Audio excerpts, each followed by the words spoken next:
Hello, my name is Nicole Roach, and I am studying environmental communications at the University of Minnesota Twin Cities.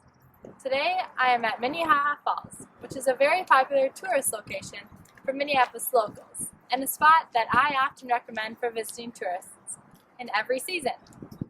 It's conveniently located in South Minneapolis and is known for its 53-foot beautiful waterfall, picturesque overlooks, as well as mid-level hiking trails that connect all the way to the Mississippi. The importance of taking care of the environment is just as important as enjoying the environment that we are lucky enough to have. At Minnehaha Falls, there are plenty of locations to stop and enjoy the beautiful views for us humans, but very few people know that there are also some places for monarch butterflies to stop and enjoy the park as well. Near the main falls at Minnehaha Park, there is a small butterfly garden that provides rest and food for migrating monarchs, filled with different kinds of plants and flowers that attract the animals, like the one behind me. This is Minnehaha's butterfly garden. By providing these gardens, we are allowing change to happen in nature, which is natural and should be accepted and encouraged in human lives as well. Each fall, hundreds of millions of butterflies migrate from Canada to Mexico to escape the cold winter approaching. In order to ensure successful migration, the butterflies need adequate places to pollinate and reproduce. Without the availability of these places, along with the milkweed, pollinators would not be able to create the successive generations each spring. Lately, monarchs have been having trouble finding places to pollinate and reproduce due to the lacking amount of wildlife because of human impacts. More and more milkweeds, which is the majority of the butterfly's diet, are being eliminated because of pesticides in nature, pastures, and roadsides. Additionally, the building of houses, buildings, and roads are removing milkweed as well. These changes are directly impacting the populations of pollinated insects, which will eventually impact the rest of the environment. Pollinator gardens, like the one behind me, are a very good way to introduce society to insect diversity and to spark a conversation about the local environment. The local pollinators attract many viewers and are easy to identify and take pictures of. The developing of butterfly gardens have become more and more popular over the last 15 years, perhaps because of the increased awareness of benefits to them. An advanced, large, intricate garden is not necessary, but rather a small garden with just a few plants is something that all of us can enjoy and do ourselves. Just adding a few plants is a great place to start.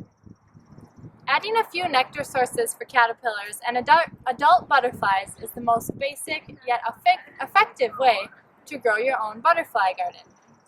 In the future, addition or subtraction of plants could be done to improve the garden. The most important part is to remember that your butterfly garden can be any size, from a windowsill pot to a large area in your lot, or a butterfly garden like this size. All butterflies will be thankful. As you can see behind me, this garden is much more intricate despite the relatively small size. It has butterfly weed, aster, sunflowers, and zinnias. But unfortunately, spring came late this year in Minnesota, so the flowers are only this big. There are flowers that attract different kinds of pollinators to the garden, such as hummingbirds, moths, bees, and of course, butterflies. But these bees will be too busy pollinating to even bother stinging you. Butterflies represent many different symbols and semiotics. The stages of their lives parallel the stages and transitions that us humans go through as well. In a butterfly's life, they start as an egg, turn into a caterpillar, then to a cocoon, and eventually a butterfly. There are times of growing pains, expansion, new changes, and beauty, similar to the lives of humans as well.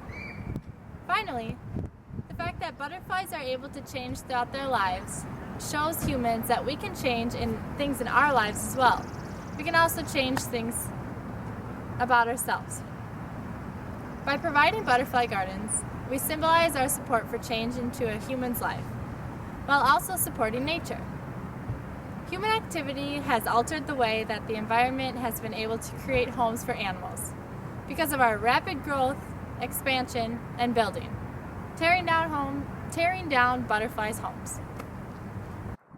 New homes, new buildings, new roads, and less open land has directly affected many species and their ability to survive. The 3 lowest overriding populations of monarchs on record have been recorded in the last 10 years.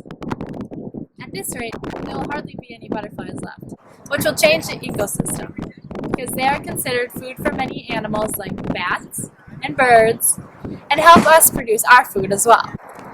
Some plants are pollinated by the wind, but most are pollinated by insects. Without the abundant population of butterflies and pollinated insects, our food choices would be slim.